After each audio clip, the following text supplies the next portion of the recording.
కావాలనే మీ కలను నెరవేర్చుకోండి. సంప్రదించండి హెగ్డే ఫెర్టిలిటీ, హైదరాబాద్, తెలంగాణ.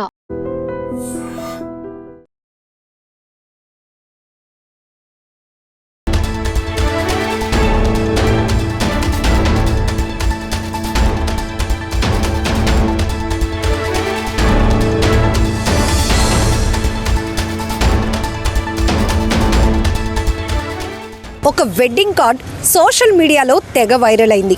ఆ వైరల్ కావడంతోనే ఆ పెళ్లి కాస్త ఆగిపోయింది. ఇది ఎక్కడ అనుకుంటున్నారా? ఆంధ్రప్రదేశ్ రాష్ట్రంలో. ఇంతకీ పెళ్ళి ఆగిపోవడం ఏంటి, వైరల్ అవ్వటం ఏంటి వెడ్డింగ్ కార్డ్ అనుకుంటున్నారా? అవునండి, ఆ యువకుడు ఓ ఇద్దరు అక్కా చెల్లెల్ని పెళ్లి చేసుకోవడానికి ఈ నెల 10వ తేదీన ముహూర్తాన్ని ఫిక్స్ చేసుకున్నాడు. అందులోనూ అక్కా చెల్లెళ్ళు ఇద్దరు కూడా మైనర్లు కావటంతో ఈ వైరల్ అయిన వెడ్డింగ్ కార్డ్ కాస్త అధికారుల వరకు చేరింది. దాంతో రంగంలోనికి దిగిన పోలీసులు దాంట్లో ఉన్న అడ్రస్ని ట్రేస్ చేసి పెళ్లిని ఆపేశారు. ఆ యువకుడిని కూడా అదుపులోనికి తీసుకున్నారు. శ్రీ సత్యసాయి జిల్లా గోరంట్లకు చెందిన యువకుడు కర్ణాటకలోని బాగేపల్లికి చెందిన అక్కా చెల్లెళ్లను పెళ్లి చేసుకునేందుకు పెద్దల ముహూర్తం ఫిక్స్ చేశారు. ఏప్రిల్ 10వ తేదీ గురువారం ఒకే ముహూర్తానికి పెళ్లి చేయడానికి అన్ని ఏర్పాట్లు కూడా చేసేశారు.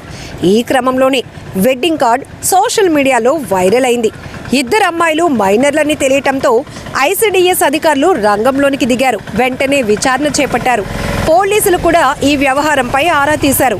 అయితే అధికారులు పోలీసుల విచారణలో అమ్మాయిల్లో ఒకరికి 16 ఏళ్లు, మరొకరికి 15 ఏళ్లు ఉన్నాయని తేలింది. వెంటనే అధికారులు ఇరువైపుల తల్లిదండ్రులను, బంధువులను, కళ్యాణ మండపం నిర్వాహకుడిని కూడా స్టేషన్కి పిలిపించి మాట్లాడారు. సోషల్ మీడియాలో ఇద్దరు మైనర్ గర్ల్స్కి వచ్చేసి వాళ్ళ మేనమామ పెళ్లి చేసుకుంటున్నారని చెప్పేసి ఒక వెడ్డింగ్ కార్డు వైరల్ కావడం జరిగింది. దాని మీద ఐసిడిఎస్ ఆఫీసర్స్ వాళ్ళ ఇంటికి పోయి వాళ్ళను కౌన్సిలింగ్ చేస్తున్న టైంలో కొంచెం గలాట జరిగి పోలీస్ స్టేషన్లో కూడా కంప్లైంట్ ఇచ్చినారు. ఈ కంప్లైంట్ మేరకు పోలీసులు పబ్లిక్ సర్వెంట్స్ మీద అసాల్ట్ చేసినారు కాబట్టి దాని మీద కేసు రిజిస్టర్ జరిగింది. తర్వాత అమ్మాయి తల్లిదండ్రులు, అబ్బాయి తల్లిదండ్రులు పిలిచి లోకల్ సిఐ, గోరల్ల సిఐ కౌన్సిలింగ్ ఇచ్చినాడు. దాని మీద స్ట్రింజెంట్ యాక్షన్ తీసుకున్నాం. మీ ప్రజలకు ఒకటి తెలియవచ్చేది, మైనర్ పిల్లలు పోక్సో యాక్ట్ చాలా పవర్ఫుల్గా ఉంది. ఏదైనా సరే చేసినప్పుడు చట్టబద్ధంగా చేయాలి. నీ పిల్లలు కావచ్చు కానీ చట్ట పరిధిలోనే చేయాలి. చట్టానికి వ్యతిరేకం చేస్తే మాత్రం అదే చట్టాలు ఎత్తుకొని ఇబ్బంది పడతారు. పోక్సో కేసులు ఏదొచ్చినా కూడా 18 ఇయర్స్ తర్వాతనే పిల్లలకు రైట్స్ వస్తాయి. 18 ఇయర్స్ బిలో తల్లిదండ్రులకు రైట్స్ ఉంటాయి. అదేవిధంగా 8 ఇయర్స్ బిలో ఏం చేసి తల్లిదండ్రులు ఏం చేసినా కూడా వాళ్ళు కూడా పనిష్మెంట్ తీసుకోవాల్సి వస్తుంది. దయచేసి అందరూ అవగాహన పెంచుకోవాలి. ఈరోజు శక్తి టీములు కానీ, తర్వాత మహిళా పోలీస్ ఆఫీసర్స్ కానీ, తర్వాత స్కూల్లోకి వచ్చేసి మేము అందరికి కౌన్సిలింగ్ ఇస్తున్నాం. డిఎస్పీ లెవెల్లో, ఎస్పీ లెవెల్లో అందరూ కూడా మహిళా దినోత్సవం రోజు కూడా దీని మీద అవగాహన చేయడం జరిగింది. ప్రజలకు ఏదైనా సరే చట్ట పరిధిలోనే ఉండి చట్ట పరిధిలోనే బిహేవ్ చేయాలి. అనవసరంగా దాంట్లో ఎక్కుకొని కష్టాలు పడద్దు. దయచేసి మైనర్ కేసుల్లో చాలా జాగ్రత్తగా ఉండాలని చెప్పేసి కోరుకుంటున్నాం. అదేవిధంగా పిల్లలు కూడా మా ఇద్దరు ఇష్టపడిపోయినాం అదన్నీ చెప్తే అది కూడా కుదరదు. పోలీసులు ఐసిడిఎస్ సూపర్వైజర్ కౌన్సిలింగ్ ఇచ్చారు. ఇలా చట్టాన్ని ధిక్కరించి పెళ్లి చేస్తే కఠిన చర్యలు తీసుకుంటామని హెచ్చరించారు. అయితే ఇరు వర్గాల వారు ఇద్దరితో కాకపోయినా ఒక్క అమ్మాయితోనైనా పెళ్లి చేసేందుకు అనుమతించాలని కోరారట. కానీ ఇద్దరూ మైనర్లే కావటంతో అధికారులు నో చెప్పారు. చిన్న పిల్లలకు పెళ్లి చేస్తే వచ్చే సమస్యలు వారికి వివరించారు. ఆ వెంటనే ఇరు వర్గాలు ఈ పెళ్లిని ఆపేశారని చెప్తున్నారు. కానీ ఇరు వర్గాలు పెళ్లాపేందుకు నిరాకరించడంతో ఐసిడిఎస్ సూపర్వైజర్ ఫిర్యాదుతో పోలీసులు కేసు నమోదు చేసినట్లు తెలుస్తోంది. మొత్తం మీద సోషల్ మీడియాలో వెడ్డింగ్ కార్డ్ వైరల్ కావడంతో ఆ పెళ్లి కాస్త ఆగిపోయింది.